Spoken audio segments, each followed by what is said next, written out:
మీ business ని develop చేసుకోవాలని అనుకుంటున్నారా? అయితే వెంటనే మీ పబ్లిక్ కోట్ న్యూస్ ద్వారా వీడియో యాడ్స్ ద్వారా మీ యాడ్స్ ని పబ్లిష్ చేసుకుని మీ పరపతిని పెంచుకోండి. సంప్రదించవలసిన ఫోన్ నంబర్ 7729969299. తెలుగుదేశం పార్టీ సారథ్యంలోని కూటమి ప్రభుత్వం నూతన మద్యం పాలసీని తీసుకొచ్చింది. ఇప్పటి వరకు ప్రభుత్వ ఆధీనంలో మద్యం అమ్మకాలు జరగ్గా ఇక నుంచి ప్రైవేటు వ్యక్తుల చేతుల్లో విక్రయాలు జరగనున్నాయి.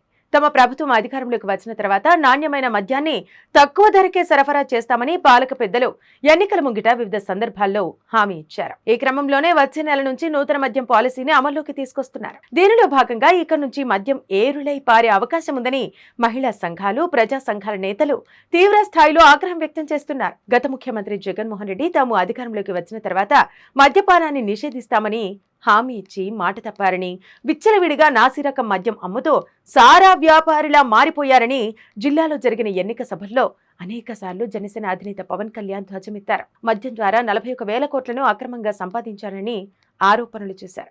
ఇక ఇటీవల పాలక పగ్గాలు చేపట్టిన తర్వాత ఇదే మద్యంపై వ్యాపారం సాగించడానికి కూటమి నేతలు సిద్ధపడటంపై తీవ్ర విమర్శలు వెలువెత్తుతున్నాయి. వచ్చే నెల 2వ వారం నుంచి నూతన మద్యం పాలసీ అమల్లోకి రానుంది.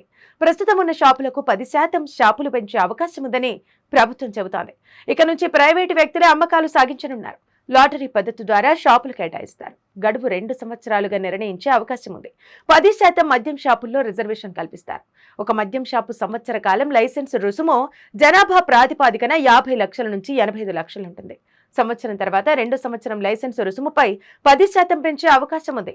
ఇలా ఆదాయాన్ని పెంచుకునే పాలసీను రూపొందించారు. ఇక ఇదిలా ఉండగా మద్యం షాపుల వేళ్లలో కూడా సర్కారు మార్పులు చేసింది. ప్రస్తుతం ఉదయం 11 గంటల నుంచి రాత్రి 9 గంటల వరకు నడుస్తున్నాయి. ఇక నుంచి ఉదయం 10 గంటల నుంచి రాత్రి 10 గంటల వరకు ఉండనున్నాయి. తాజా నిర్ణయాలతో రాష్ట్రంలో విచ్చలవిడిగా మద్యం దొరకనుంది. గత సర్కారు దశల వారీగా మద్య నిషేధం అమలు చేస్తామని మాట తప్పింది. ప్రభుత్వమే దుకాణాలు నిర్వహించింది. సమయ పాలన పాటించింది. కొన్ని రోజుల తర్వాత బెల్ట్ షాపులను గాలి కొదిలేసింది. విచ్చలవిడిగా మద్యం నేటికి ఎక్కడ పడితే అక్కడ దొరుకుతోంది. వచ్చే నెల నుంచి ప్రైవేటు వ్యక్తులే మద్యం విక్రయాలు చేపట్టనున్న నేపథ్యంలో మద్యం ఏరులై పారనుంది. మరోవైపు ధరలు తగ్గించడంతో పాటు నాణ్యమైన సరుకు ఇస్తామని ప్రకటించడంతో మందుబాబులు ఇష్టారాజ్యంగా సేవించే అవకాశాలు ఎక్కువగా ఉన్నాయని మహిళలు ఆవేదన వ్యక్తం చేస్తున్నారు.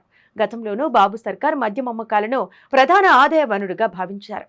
మద్యాన్ని ఏరులై పారించారనే ఆరోపణలున్నాయి. ఎక్కడ పడితే అక్కడ మద్యం దుకాణాలను ఏర్పాటు చేశారనే విమర్శలు కూడా వచ్చాయి. షాపులకు అనుబంధంగా పర్మిట్ రూములకు అనుమతులు కల్పించింది. బెల్ట్ షాపుల అమ్మకాలకు పరోక్షంగా మద్దతు పలికింది.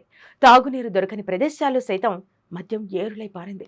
నాడు మద్యం వ్యాపారులు సిండికేట్ గా మారి అడ్డగోలుగా నిబంధనలు తుంగలోకి తొక్కారు. ఉదయం 10 గంటల నుంచి రాత్రి 10 గంటల వరకు మాత్రమే అమ్మకాలు జరపాల్సి ఉన్నా పలు చోట్ల తెల్లవారులు అమ్మకాలు జరిపేవారు. కొన్ని చోట్లయితే రాత్రి 12 అయినా సరే షాపులను తెరిచి ఉంచేవారు. మూసివేసిన ప్రత్యేక కౌంటర్ ఏర్పాటు చేసి విక్రయాలు జరిపేవారు. బాటిల్పై 5 నుంచి 10 వరకు పెంచి ఎంఆర్పీ ధరలను విస్మరించేవారు. అయితే ఇప్పుడు ప్రైవేటు వ్యక్తులు తమ ఇష్టారాజ్యంగా అమ్మకాలు జరిపే అవకాశం ఉంది.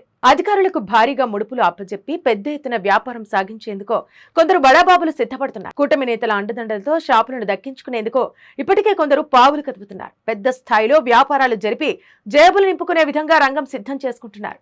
ఈ నేపథ్యంలో ప్రభుత్వం నిబంధనల ప్రకారం విక్రయాలు జరిపేలా చర్యలు తీసుకోవాల్సిన అవసరం ఎంతైనా ఉంది. మద్యాన్ని నియంత్రించాలి. ప్రజల ఆరోగ్యాన్ని కాపాడటమే బాధ్యతగా ప్రభుత్వం మద్యాన్ని నియంత్రించేలా చర్యలు తీసుకోవాలి. నాణ్యమైన మద్యం అంటూ కూటమి ప్రభుత్వం చెప్పుకొస్తోంది. నాణ్యమైన మద్యం ప్రజల ప్రాణాలు తీయదా? తాగి ఇల్లు ఒళ్ళు గుల్లా చేసుకోవటమే గాక కుటుంబంలో భార్య బిడ్డల హింసకు, అత్యాచారాలకు కారణమవుతున్న మద్యాన్ని అరికట్టాల్సిన, నియంత్రించాల్సిన బాధ్యత ప్రభుత్వం తీసుకోవాలని ప్రజా సంఘాలు డిమాండ్ చేస్తున్నాయి.